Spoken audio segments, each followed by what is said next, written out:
ඉන්දියානු මහ කොමසාරිස් ගරු සන්තෝෂ් ජා මහත්මයාණන් ඔබතුමන්ට වැවිලි හා ප්‍රජා යර්තල පහසුකම් අමාත්‍ය සමන්ත විද්‍යාරත්න මහත්මයාට දීවර ජලජ සහ සාගර සම්පත් අමාත්‍ය රාමලිංගම් චන්ද්‍රසේකර මහත්මයාට උවපළාත් ආණ්ඩුකාරවර කපිල ජයසේකර මහත්මයාට සබරගම උවපළාත් ආණ්ඩුකාරවර චම්පා ජානකී රාජරත්න මහත්මියට වැවිලි සහ ප්‍රජා යර්තල පහසුකම් නියෝජ්‍ය අමාත්‍ය සුන්දරලිංගම් ප්‍රදීප් මහත්මයාට අමාත්‍යාංශ ලේකම් ප්‍රභාත් චන්ද්‍රකීර්ති මහත්මයාට ආරාධනා කරනවා වේදිකාවට පැමිණෙන ලෙස.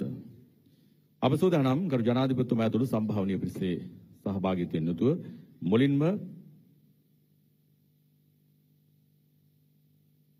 ඉදිකරන නිවස සඳහා හිමිකම් සහතික පිරිනමන්න.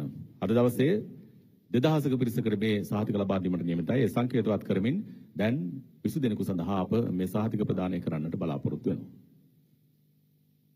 அடுத்ததாக இந்திய நிதியுதவியில் 48 லட்சமும் மன்னிக்க வேண்டும். அடுத்ததாக இந்திய நிதியுதவியில் 28 லட்சம் ரூபாய் பணத்தொகையும் இலங்கை அரசாங்கத்தினூடாக 4 லட்சம் ரூபாய் நிதி ஒதுக்கீட்டின் கீழ் அமைக்கப்படவிருக்கின்ற வீடுகளுக்கான வீட்டு உரிமை ஆவணங்கள் ஜனாதிபதி அவர்களினால் வழங்கி வைக்கப்பட உள்ளன. இவற்றை பெற்று செல்லுமாறு நாங்கள் இப்பொழுது மேடைக்கு பணிவன்போடு அழைக்கின்றோம். தககல்ல தோட்டத்தை சேர்ந்த பாடசாமி பாப்பாத்தி அம்மையாரை.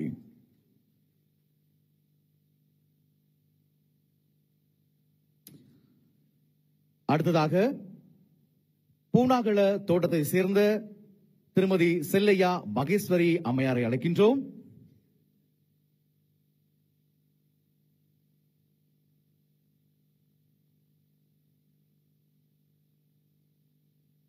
அவரைத் தொடர்ந்து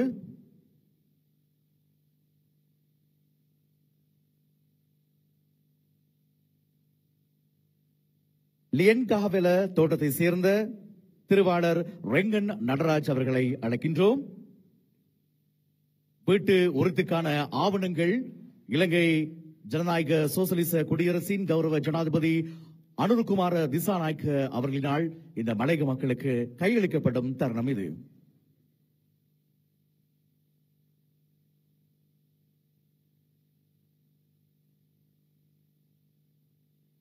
அவரைத் தொடர்ந்து அப்புத்தலை தோட்டத்தை சேர்ந்த திருவாளர் எஸ் லட்சுமன் அவர்களுக்கு வீட்டு உறுதிக்கான ஆவணம் கையளிக்கப்படுகின்றது.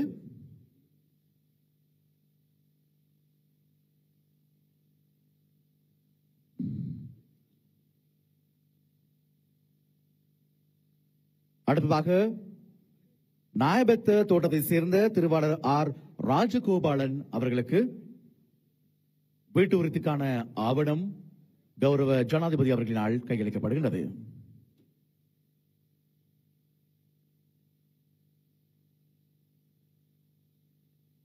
அடுத்ததாக கர்கில்ஸ் தோட்டத்தை சேர்ந்த திருமதி டி எம் விமலா அம்மையாருக்கு வீட்டு உறுதிக்கான ஆவணம் வழங்கி வைக்கப்படுகிறது.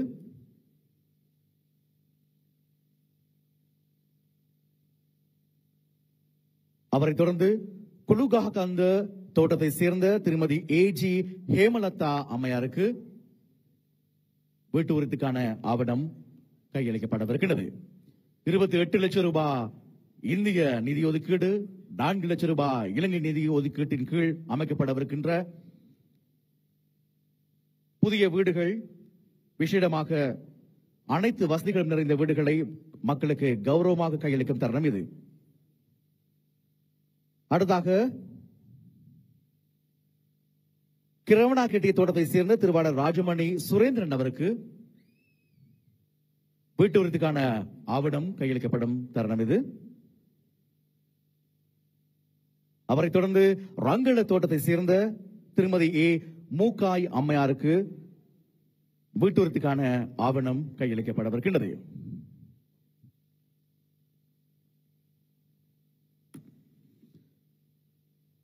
இந்த பயனாளிகள் இந்த நாட்டினுடைய பொருளாதாரத்துக்காக முதுகெலும்பாக இருந்தவர்கள், ஓடாய் தேய்ந்தவர்கள். பலமான கரகோசத்தை இவர்களுக்கு வழங்கி இவர்களை கௌரவப்படுத்துமாறு அன்புடன் கேட்டுக்கொள்கின்றோம். அலகொள்ள தோட்டத்தை சேர்ந்த திருமதி கே கிட்னம்மா அவர்கள், அவரைத் தொடர்ந்து அலகொள்ள தோட்டத்தை சேர்ந்த திருவாளர் சின்னத்தம்பி ராஜேந்திரன் அவர்களும் கௌரவ ஜனாதிபதி அவர்களிடம் வீட்டு உறுதிக்கான ஆவணத்தை பெறுகின்றார்.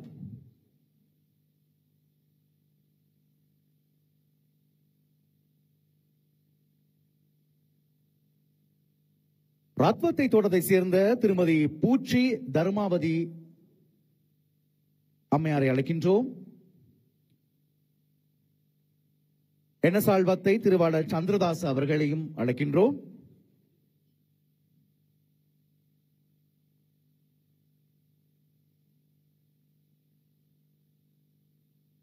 அவரை தொடர்ந்து ரோபரி தோட்டத்தை சேர்ந்த திருவாளர் சந்திரசேகரன் புண்ணியராஜ், அவர் தொடர்ந்து புரோட்டோப் தோட்டத்தை சேர்ந்த எம் கணேசன்,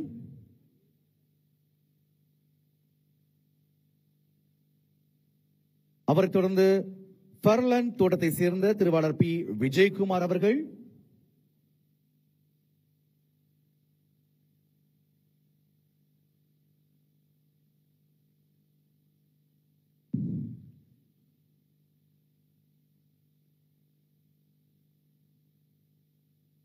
அவரை தொடர்ந்து கொலப்பத்தன தோட்டத்தை சேர்ந்த திருமதி ராமையா மீனம்பாள் அவர்கள்,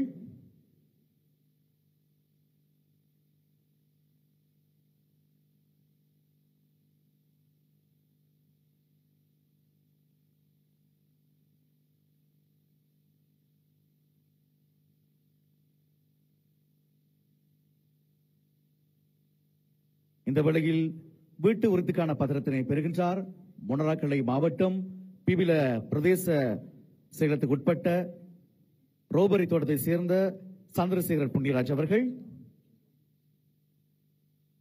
அவரைத் தொடர்ந்து நுவரெலியா மாவட்டம் புரோட்டோப் தோட்டத்தை சேர்ந்த திருவாளர் எம் கணேசன் அவர்கள்.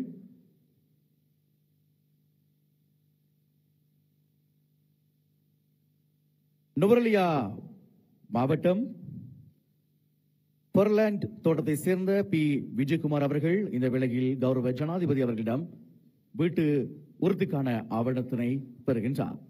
அவரைத் தொடர்ந்து நுவரெலியா மாவட்டம் கொலப்பத்தன தோட்டத்தை சேர்ந்த திருமதி ராமையா மீனம்பாள் அம்மையார் அவர்களை அழைக்கின்றோம்.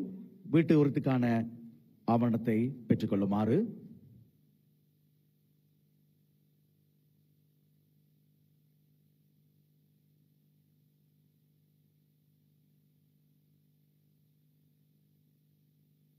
அவரைத் தொடர்ந்து ரத்தினபுரி மாவட்டம் ஹெக்பர் தோட்டத்தை சேர்ந்த திருமதி சுப்பிரமணியம் சசிமலர்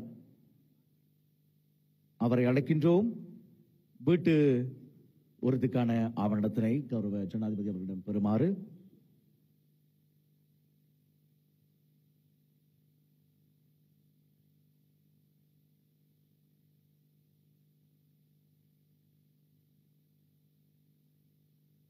இரண்டாயிரம் பயனாளிகளுக்கு வீட்டு உரிமை பத்திரம் வழங்கும் விழா இன்று பண்டாரவளை நகரசபை மைதானத்தில் இடம்பெறுகின்றது. இந்த வேளையில் திருமதி சுப்பிரமணியம் சசிமலர் அவர்கள் வீட்டு உறுதிக்கான ஆவணத்தினை கௌரவ ஜனாதிபதி பெறுகின்றார். அவரைத் தொடர்ந்து திருவாளர் எஸ் பால்ராஜ் அவர்களை அன்போடு அழைக்கின்றோம். ரத்தினபுரி மாவட்டம் வில்ஹேன தோட்டத்தை சேர்ந்த திருவாளர் எஸ் பால்ராஜ் அவர்கள் இந்த வேளையில் வீட்டு உறுதிக்கான ஆவணத்தினை பெறுகின்றார். அவரைத் தொடர்ந்து ரத்தினபுரி மாவட்டம் எஹலியகொடை தோட்டத்தை சேர்ந்த கே சந்திரகலா அம்மையார் அவர்களும் வீட்டு உறுதிக்கான ஆவணத்தினை இந்த வேளையில் பெறுகின்றார்கள்.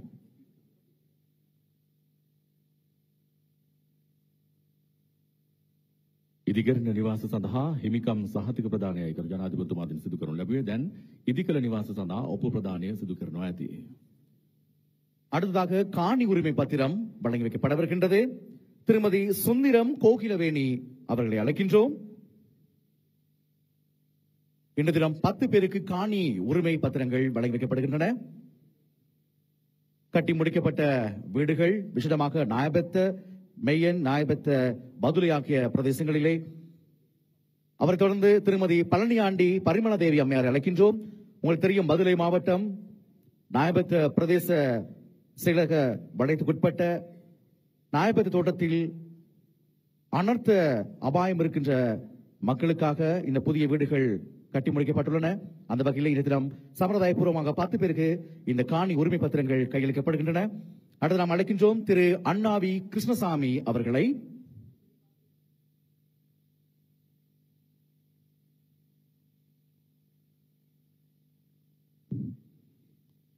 பதுளை மாவட்டம் நாயபத்த தோட்டத்தை சேர்ந்த திருவாளர் அண்ணாவி கிருஷ்ணசாமி அவர்கள் இந்த வெளி காணி உரிமை பத்திரத்தை பெறுகின்றார். அவரை தொடர்ந்து நாம் அழைப்பது திருவாளர் கதிரவேலு கனகராஜ் அவர்களை.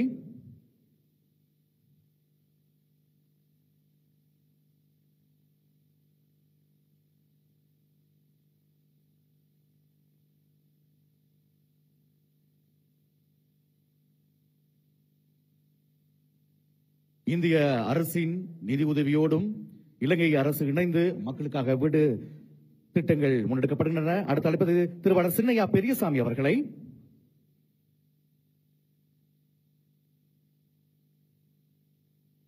திருவாளர் சின்னையா பெரியசாமி அவர்கள் காணி உரிமை பத்திரத்தை கௌரவ ஜனாதிபதி அவர்களிடம் இந்த வேளையில் பெறுகின்றார்.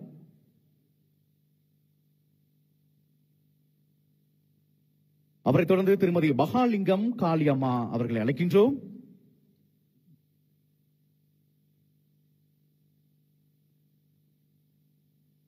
மண் சரிவு அனர்த்தத்தில் வீடுகளை இழந்த மக்களுக்கு, அபாயம் உள்ள மக்களுக்கு முதலில் வீடுகள் வழங்கி வைக்கப்படுகின்றன. திருமதி ஆறுமுகம் விஜயலட்சுமி அம்மையாரை அழைக்கின்றோம்.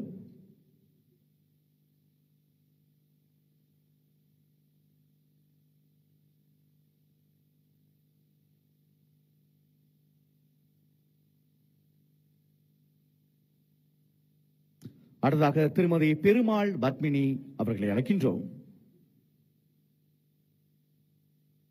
இந்திய நிதியுதவியோடு 4ஆம் கட்டமாக 10,000 வீடுகள் பயனாளிக்கு கையளிக்கப்படவிருக்கின்ற இந்த திட்டத்தில் இன்றைய தினம் 2,000 பயனாளிகளுக்கு இந்த வீட்டு உரிமை பத்திரங்கள் கையளிக்கப்படுகின்றன. இப்போது காணி உரிமை பத்திரம் பெறுகிறார் திருமதி பெருமாள் பத்மினி. அவரைத் தொடர்ந்து திருமதி விஜேந்திரன் யோகேஸ்வரி அம்மையாரை அழைக்கின்றோம்.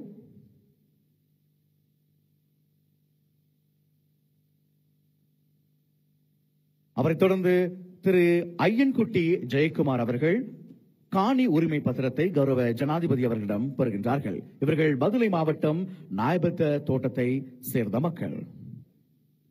இந்த தினம் வீட்டு உரித்துக்கான ஆவணங்கள் மொத்தமாக 20 பயனாளிகளுக்கு வழங்க வைக்கப்பட்டன சம்பிரதாய பூர்வமாக. அத்தோடு காணி உரிமை பத்திரங்கள் 10 பேருக்கு இந்த வேளையில் வழங்கி வைக்கப்பட்டன. சான்றிதழ்கள் வழங்கி வைத்த எங்களுடைய கௌரவ ஜனாதிபதி அவர்களுக்கும் இந்திய உயர் ஸ்தானிகர் உள்ளிட்ட அனைத்து உயர் அதிதிகளுக்கும் இந்த வேளையில் நாங்கள் நன்றிகளை தெரிவிக்கின்றோம். இன்றைய தினம் 2,000 பயனாளிகளுக்கு வீட்டு உரித்துக்கான ஆவணங்கள் வழங்கி வைக்கப்படுகின்ற ஒரு திருநாள் பண்டாரவளை நகரிலே நகரசபை மைதானத்திலே கௌரவ ஜனாதிபதி அவர்களினால் அவருடைய தலைமையிலே இடம்பெறுகின்றது. ஆகவே வீட்டு உரிமை காணி உரிமை என்கின்ற மிகப்பெரிய எதிர்பார்ப்போடு இருக்கின்ற இந்த நாட்டின் பொருளாதாரத்தை நிலைநிறுத்தும் மலையக மக்களுக்காக இவை அனைத்தும் வழங்கி வைக்கப்பட்டதை நீங்கள் இப்பொழுது நேரடியாக ரூபவாகினி மற்றும் நேத்ரா அலைவரிசையினூடாகவும் ஏனைய சகோதர அலைவரிசைகள் மற்றும் சமூக வலைத்தளங்களினூடாகவும் நீங்கள் பார்த்தீர்கள். கரோ ජනාධිපතිතුමනි තව එක ඉල්ලීමක් තියෙනවා අපේ මේ දුප්පත් මලේකම් ජනතාවගෙන්. ඒක තමයි විශ්වවිද්‍යාලයක්. ඊළඟට ඔබතුමාගෙන් ඉල්ලා සිටින්නේ මේ ජනතාව විශ්වවිද්‍යාලයක්. யூனிவர்சிட்டி ஆஃப் மலேகம் இந்த மக்களுடைய மிகப்பெரிய எதிர்பார்ப்பாக இருக்கின்றது. ஆகவே மிகப்பெரிய கனவுகளோடு இருக்கின்ற இந்த மக்களுக்கு ஜனாதிபதி அவர்களுடைய தலைமையிலே பல்கலைக்கழகம் என்பது வழங்கி வைக்கப்படும் என்பதை நாங்கள் இந்த தருணத்தில் ஜனாதிபதி அவர்களிடம் மக்களின் சார்பாக கேட்டுக்கொள்கின்றோம். இன்றைய தினம் மக்களுக்கான வீட்டு உரிமை பத்திரங்கள் வழங்கி வைக்கப்பட்டன. ඒ අත්වල කරගැට තියනවා පේනවා. ඒ අත්වල බොහෝ වෙහෙසකර බවක් පේනවා. ඒ මොහුන වෙහෙසකර බවත් එක්ක අද hina වෙනවා. අවුරුදු ගණනාවක් මුළුල්ලේ තමන්ගේ ජීවිතයේ තිබුණු ලොකුම බරක් හැල්ලු කරගන්න අද මේ ජනතාවට පුළුවන්කමක් ලැබෙනවා. තමන්ගේ හිතට සෙවණක්, ඒ වගේම හිසට සෙවණක් මේ හැම දෙයක්ම ලැබෙන තැනකට අද උන්ට තමන්ගේ නිවසක හිමිකම පිළිබඳව බලාපොරොත්තු ඇති වෙලා තිබෙනවා. ඒ සියලු කාර්ය සිදු කිරීම වෙනුවෙන් අද මේ පැමිණීම වෙනුවෙන් ගරු ජනාධිපතිතුමනි ඔබතුමා ඇතුළු සම්භාවනීය සියලු දෙනාට අපේ ගෞරවනීය ස්තුතිය පුද කරනවා.